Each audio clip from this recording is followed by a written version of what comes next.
सर्वेभ्यः सुप्रभातम। छात्रों, आज जो हम संस्कृत व्याकरण में पढ़ रहे हैं वो दूसरा चैप्टर है शब्द रूप का और तीसरा चैप्टर धातु रूप का। तो शब्द रूप और धातु रूप दोनों आप पढ़े हुए हैं। दोनों चैप्टर को कॉम्बिनेशन बनाकर हम आपको शब्द रूप धातु रूप को बताते हुए थोड़ा उसके बारे में अनुबाद प्रकरण को भी जोड़कर बताएंगे। इस शब्द रूप और धातु रूप से आपको बेनिफिट क्या है। तो आप जो 6, 7, 8 में पढ़े हो सेम चीज पढ़ना है। सिलेबस आपको बहुत अधिक नहीं है। जो अभी 9 में नया सिलेबस में जो दिया गया है उस शब्द रूप को आप लिख लो। तो शब्द रूप में पहला है शब्द रूप प्रकरण में शब्द रूप को सबसे पहले इसमें कर्ता कारक प्रमुख है। इसमें से कर्ता कारक निकालेंगे। ऐसे इसमें शब्द रूप में सभी आते हैं। तो शब्द रूप में पहला है बालक, दूसरा हो गया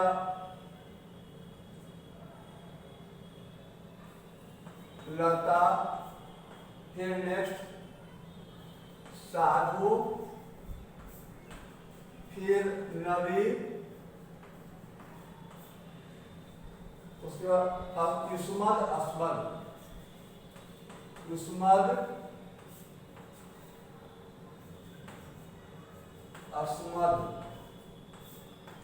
अस्मद, उसके बाद किम का तीनों।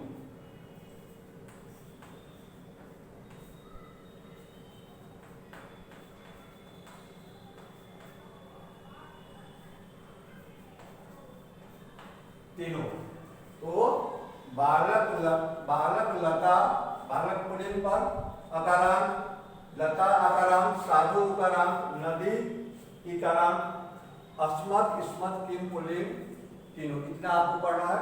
तो आप इस शब्द रूप को देखो। इस शब्द रूप में 8 विभक्ति होता है और 8 का प्रयोग कारक में होता है।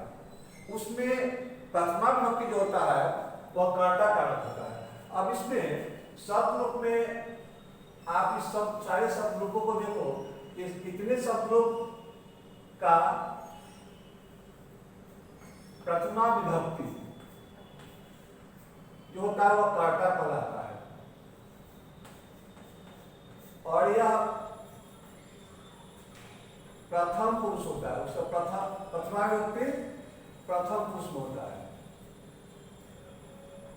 प्रायः छात्रों को जब समस्या होती है शब्द रूप में विभक्ति होता है और वह अनुवाद बनाते समय उसका यूज हम पुरुष के रूप में करते हैं। तो किसी भी शब्द रूप का प्रथमा विभक्ति वह कर्ता होता है और उस कर्ता को हम जब क्रिया के रूप में प्रयोग करते हैं तो वह पुरुष में कन्वर्ट हो जाता है। तो पहला विभक्ति प्रथमा विभक्ति। तो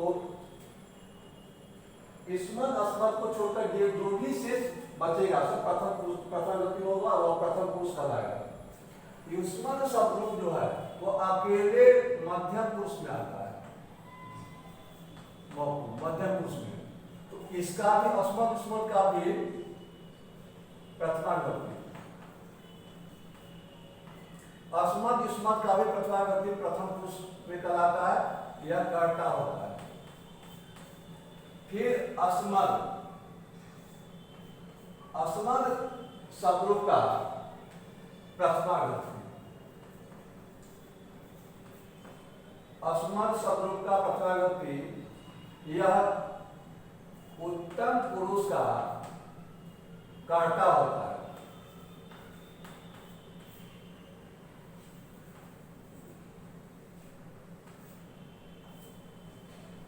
किम शब्द रूप का प्रथमा विभक्ति भी कर्ता पे आ जाता है। कभी कभी इसको कौन पढ़ता है, कह पढ़ती।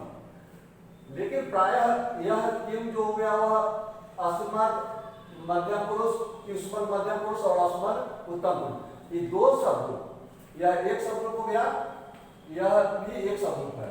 अर्थात एक मध्यम पुरुष में और एक उत्तम पुरुष में। इसके अलावा जो भी बच जाएगा सारे के सारे प्रथम पुरुष में आएगा। तो प्रथम पुरुष में उसकी कोई काउंटिंग नहीं है, कितना है, 100 है, 200 है, 500 है, कितना है, उसके कोई, जितना आप नाम लोगे सभी के सभी वह प्रथम पुरुष में नहीं चला जाएगा। मध्य पुरुष में सिर्फ वर्ण और एक होता है, वो होता है, उसका होता है त्वम युवाम व्यम। अस्मत् शब्द का प्रथमार्थी अहम आवाम वयम। तो ये शब्द हमको अनजान है, आपको सारे शब्द आपको याद होगा। खासकर आप ध्यान रखोगे और आगे पढ़ेंगे, कम से कम प्रत्येक विद्यार्थी को बालक लता इस दो शब्दों को याद कर लेना अनिवार्य है। इसके बिना आप संस्कृत का कुछ भी नहीं सीख पाएंगे। तो इन सारे शब्दों का हम आपको एक नोटबुक बना करके आपको भेज देंगे। अब देखिए यहाँ शब्द में प्रथमा से अष्टमी तक जो है वह लिखा हुआ आपको भेज देंगे। अब आपको हम धातु रूप से उसको जोड़कर बताते हैं। देखो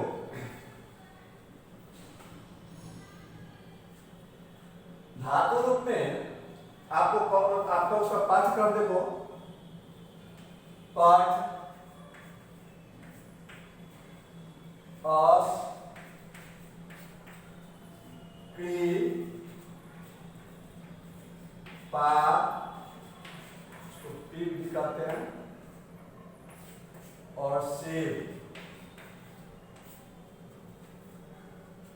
ये पंच लकार है, उसको पांचों लकार होंगे।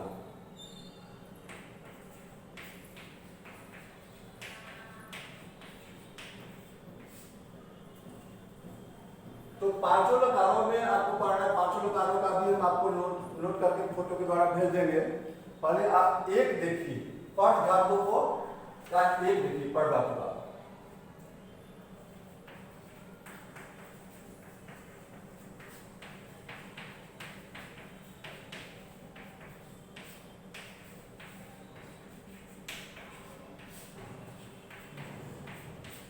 पढ़ धातु लट लकार वर्तमान का।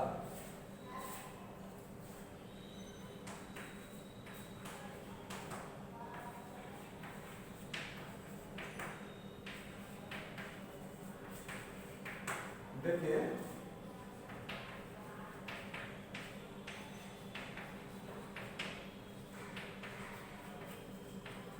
इस सूत्र को आप पहले से जानते हो, कोई न्यू विद्यार्थी होंगे तो उसको इसको याद करोगे।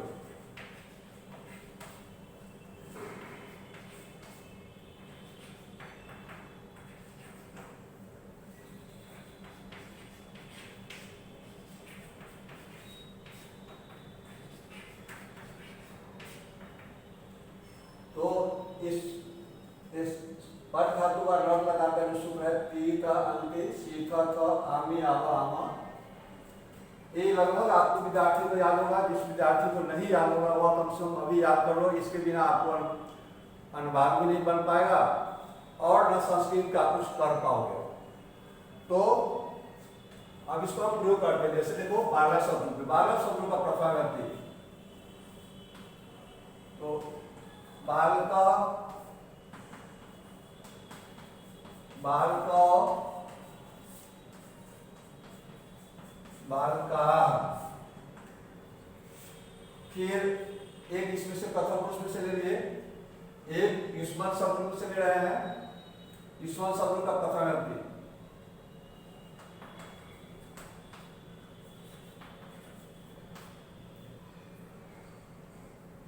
त्वम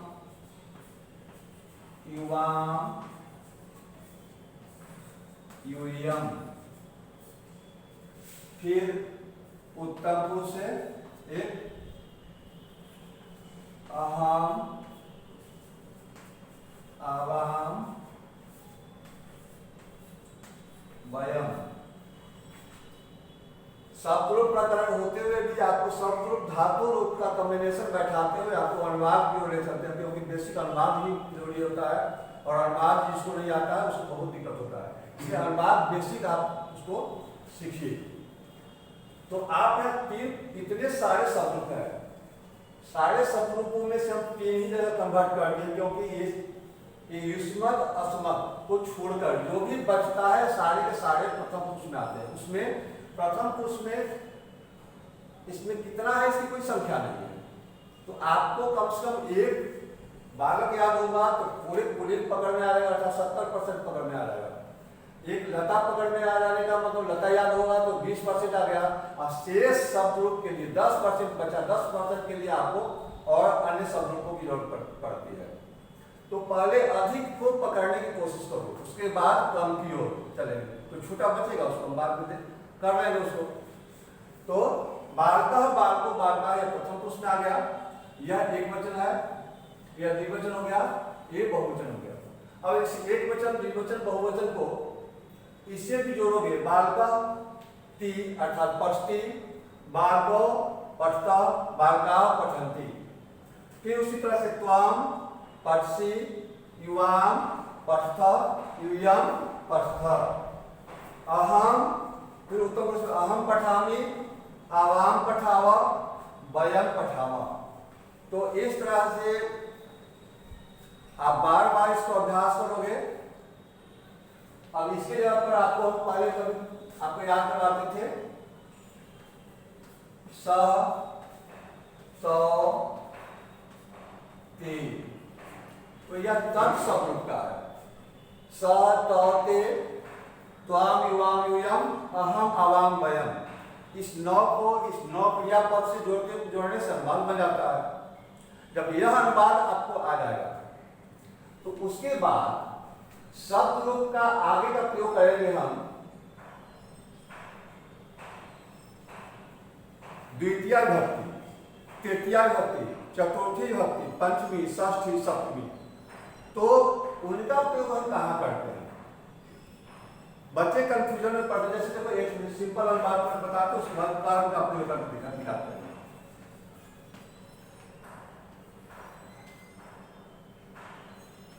बालकः पठति, बालका यहाँ उठाइए और प्रथम पुरुष एकवचन में पठति। तो बालका पठति यह सिंपल अनुवाद हो गया। अब इसको हम कारक पर कैसे जाएंगे? कर्म के साथ बालका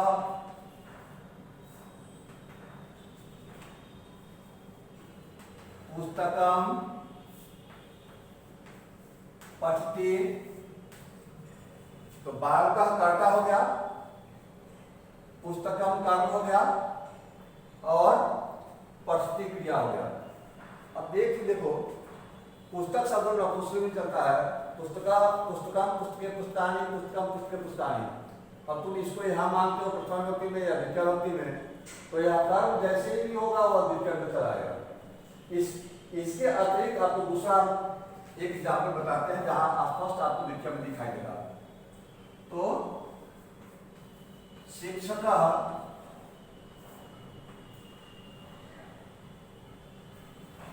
छात्रान् पाठयति। शिक्षक छात्रों को, बालकः बालको बालका, बालकम बालको बालकान, बालकान द्वितीय विभक्ति बहुवचन।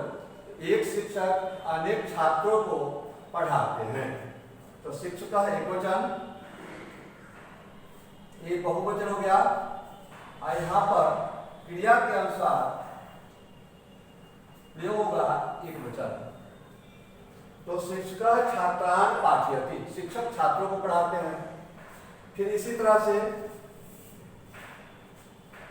वो ये करेंगे, बाल करण में ले आएंगे। बाल का लड़का किताब से पढ़ता है, बाल का कलमेन पठति।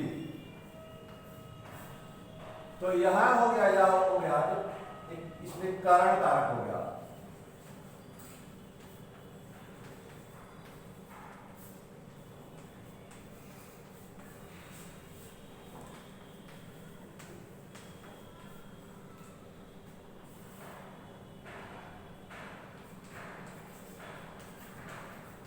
मेन यही कर्ता कर्म क्रिया, कर्ता करण क्रिया, कर्ता संप्रदान क्रिया। कर्ता क्रिया तो रहेगा, बीच में क्या है, कभी कर्म आ जाएगा, कभी करण आ जाएगा, कभी संप्रदान आ जाएगा। जैसे बालकः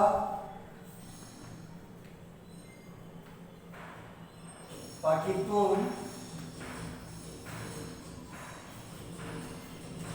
विद्यालयं गच्छति। छात्र पढ़ने के लिए, अब यहां पर हो गया, ये संप्रदान हो गया।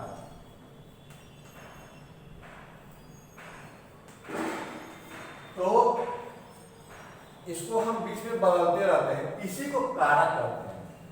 कारक पर अनुवाद जो करते हैं, कारक पर अनुवाद, पहले सिंपल अनुवाद सीखो, 2 वर्ड का कर्तव्य क्रिया, उसके बाद कारक पर का अनुवाद बनाओ, उसके बाद उपपद का अनुवाद बनाओ।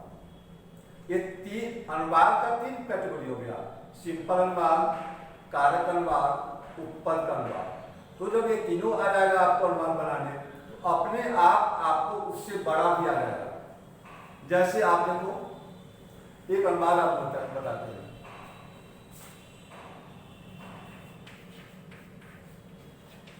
अयोध्या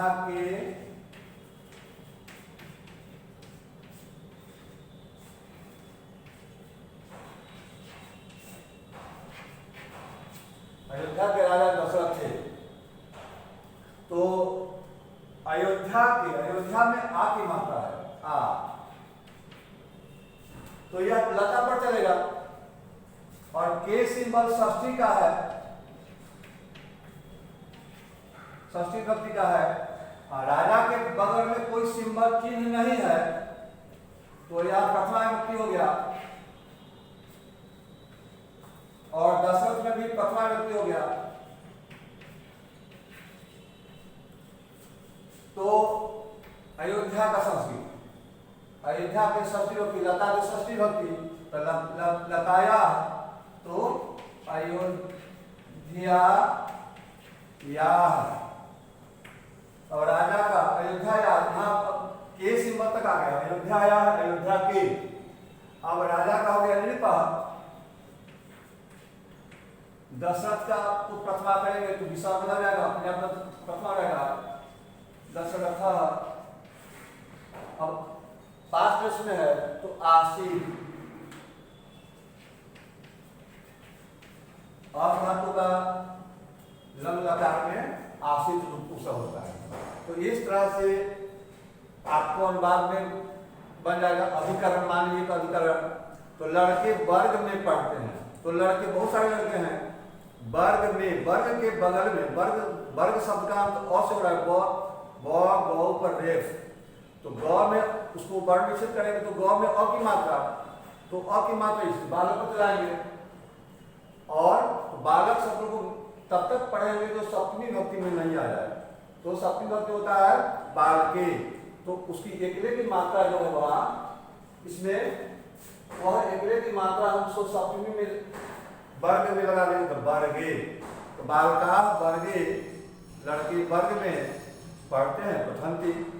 तो इस तरह से आप अभ्यास करोगे हर बार, और शब्द रूप को पढ़ोगे, तो उससे शब्द रूप को पढ़ने से, शब्द रूप को पढ़ने से और कारक का विभक्ति चिन्ह का प्रयोग करने से आपको संस्कृत पढ़ने भी आ जाएगा, लिटरेचर भाषा पढ़ते हैं।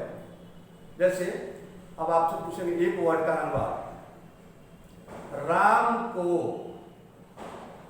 अब राम को एक शब्द हो या हो, अब उसका अनुवाद बनाने के लिए तो आप कैसे बनाओगे, तो राम, यदि ध्यान देना, राम के अंत में अ की मात्रा, राम अ की मात्रा,